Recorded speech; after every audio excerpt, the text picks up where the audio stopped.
فرمائیے گا کہ بار بار عمران خان صاحب یہ کہہ رہے ہیں کہ آرمی چیف کی تعیناتی میرٹ پہ ہونی چاہیے. آپ کی نظر میں میرٹ ہے کیا؟ کس طرح ہونی چاہیے؟ نہیں دیکھیے نا، میرٹ جو ہے وہ تو یہی ہے کہ سب سے پہلے تو گورنمنٹ وہ ہو جو کہ الیکٹ ہوئی ہو. سب سے پہلے تو جو اپوائنٹنگ اتھارٹی ہے اس کی لیجٹیمیسی ہونی چاہیے اور الیکٹیبلٹی اس کی جو ہے وہ الیکٹیبل حیثیت ہونی چاہیے. جب اپوائنٹنگ اتھارٹی جو ہے اس کی مورل حیثیت نہیں ہے اور اس کی الیکٹیبل حیثیت نہیں ہے تو وہیں پہ کنٹروورسی جو ہے وہ شروع ہو جائے گی. باقی تو ظاہر ہے کہ جو پروسیس ہے قانون میں وہ تو دیا ہی کیا ہوا ہے، اور اسی لیے جو عمران خان نے کل بات کی ہے وہ ایک سوال یہ بنتا ہے کہ اگر گورنمنٹ یہی 2 مہینے تک رہتی ہے اور نئی گورنمنٹ نہیں آتی تو ان کو اپوائنٹ نہیں کرنا چاہیے آرمی چیف پر؟ ہم تو چاہ رہے ہیں کہ آپ الیکشن کرا لیں اس سے پہلے، اور ہمارا جو مدعا ہے وہ یہی ہے کہ پاکستان میں استحکام تب آئے گا جب آپ الیکشن کروائیں گے. اب الیکشن اس اپوائنٹمنٹ سے پہلے ہونے چاہیے، یہ پاکستان کے انٹرسٹ میں ہے اور وی ول اسٹرائیو فار دیٹ. لیکن سر اتنے سیلاب کے اندر کیسے الیکشن ہوگا مجھے بتائیے گا؟ کوئی بات نہیں، الیکشن جو ہے وہ ہر مشکل میں ہوئے ہیں. 70 میں جب الیکشن ہوئے تھے اس وقت بھی بہت بڑا سیلاب تھا. پاکستان کا قیام جب 1946 کے الیکشنز کے نتیجے میں عمل میں آیا، ہندوستان پورے کے اندر بہت بڑا سیلاب تھا، بنگال تو بالکل ڈوب گیا تھا. الیکشن تب بھی ہوئے تھے. تو یہ کہنا کہ چونکہ فلانا بارش ہو گئی ہے تو اس لیے ہم الیکشن نہیں کراتے، یہ تو نہیں ہوتا اس طرح سے. دنیا میں امریکہ میں کوئی میرا خیال ہے کہ اور اگر آپ کی یہ بات نہیں مانی جاتی، یہ گورنمنٹ قائم رہتی ہے اور یہ گورنمنٹ نومبر میں نیا آرمی چیف تعینات کر دیتی ہے تو آپ نہیں مانیں گے پھر اس آرمی چیف کو؟ نہیں، ماننے نہ ماننے کا بات نہیں ہے. جس طرح میں نے آپ سے پہلے کہا کہ یہ تو پھر انسٹیٹیوشن نے خود بھی دیکھنا ہے کہ اس اپوائنٹمنٹ کو کیا جو ہے وہ لیجٹیمیسی اس کی اور مورل حیثیت اس کی کیا ہوگی، جس کو ایک ایسی حکومت اپوائنٹ کر رہی ہو جس کی اپنی الیکٹیبل اور لیجٹیمیس حیثیت جو ہے وہ متنازع ہے.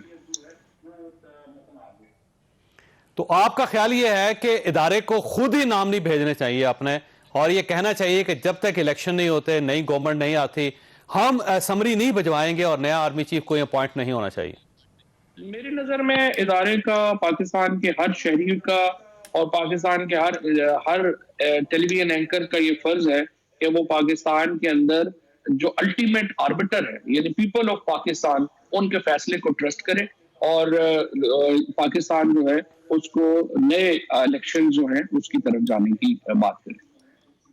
اس سے سمپل ہے نا. آپ دیکھیں آرمی کا ایک پروسیس ہے کہ انہوں نے 4 یا 5 جنرلز کی ایک سمری بنا کے پرائم منسٹر، جو بھی پرائم منسٹر ہوگا اس کو بھجوا دینی ہے وایا وزارت دفاع. اور پرائم منسٹر نے ان میں سے، کیونکہ وہ جو ایکول جنرلز ہوتے ہیں ان میں سے کسی ایک کو سلیکٹ کر لینا ہے. اور آپ یہ کہہ رہے ہیں کہ ادارے کو یہ سوچنا چاہیے کہ یہ جو لوگ جو ان لیجیٹیمیٹ گورنمنٹ میں ہیں اور یہ گورنمنٹ لیجیٹیمیٹ نہیں ہے، ان کو یہ نام نہیں بھجوانے چاہیے. تو پھر اس کا مطلب یہ ہوا کہ پھر تو یہ کیاس ہو گیا، کنفیوژن ہو گیا. پھر میں نے بڑی تفصیل سے ابھی آپ کے سامنے اپنا نقطہ نظر جو ہے وہ رکھ دیا ہے. باقی تو انالیسز ہے آپ کا اپنا ہوگا، باقی کسی کا اپنا ہوگا. نہیں، ادارے کو کیسے سوچنا ہے؟ آپ یہ کہتے ہیں نا ادارے کو خود سوچنا چاہیے کہ ہم کس سے اپوائنٹ کروا رہے ہیں، تو ادارے کو کیسے سوچنا چاہیے پھر؟ میں نے آپ سے کچھ دیر پہلے آپ کے پہلے سوالوں کے جواب میں بڑی تفصیل سے اس کا جواب جو ہے وہ دے دیا. ٹھیک ہو. اور آپ کا خیال یہ ہے کہ اس گورنمنٹ کو اپوائنٹ نہیں کرنا چاہیے نیا آرمی چیف؟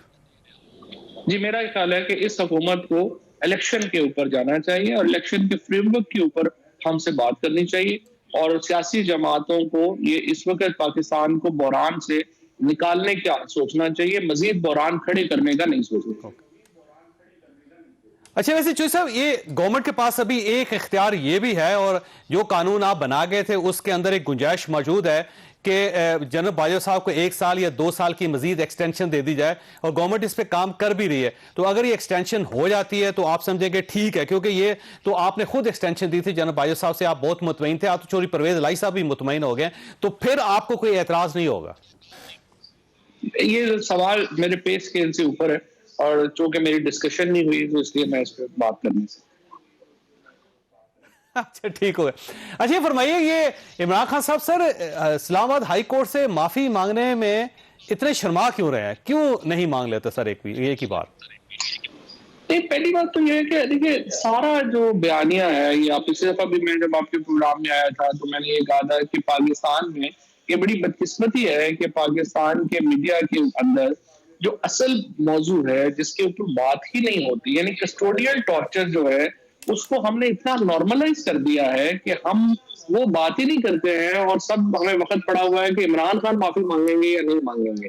یہ جو عمران خان کی جو تقریر تھی وہ ایک بیک گراؤنڈ میں تھی، اور وہ بیک گراؤنڈ یہ تھا کہ شہباز گل صاحب کو ابڈکٹ کیا گیا، ان کو شدید ترین کسٹوڈیل ٹارچر کا نشانہ بنایا گیا، اور اس کے بعد جج صاحبہ نے واپس اس کو کسٹڈی جو ہے وہ دے دی۔ آج مجھے بڑی خوشی ہے چیف جسٹس اسلام آباد ہائی کورٹ نے اس موضوع کے اوپر اپنے کامنٹس بھی دیے ہیں، اور یہی وہ اصل معاملہ ہے جس کے اوپر پاکستان میں بحث کی ضرورت ہے۔ اور پھر جس قسم کی سینسرشپس کے اس وقت پاکستان سامنا کر رہا ہے، جس قسم کا آج میڈیا کے اوپر جو گیگنگ ہے، کل یوٹیوب جو ہے اس کو ڈاؤن کر دیا گیا، پاکستان میں میڈیا کو مکمل طور کے اوپر عمران خان کی تقاریر نشر کرنے سے روک دیا گیا ہے، یہ وہ موضوعات ہیں جو اس سے کہیں اہم ہیں کہ عمران خان معافی مانگتے ہیں یا نہیں مانگتے ہیں۔ اس سے کیا کوئی فرق نہیں پڑے گا، عمران خان معافی مانگ لیں نہیں مانگ لیں۔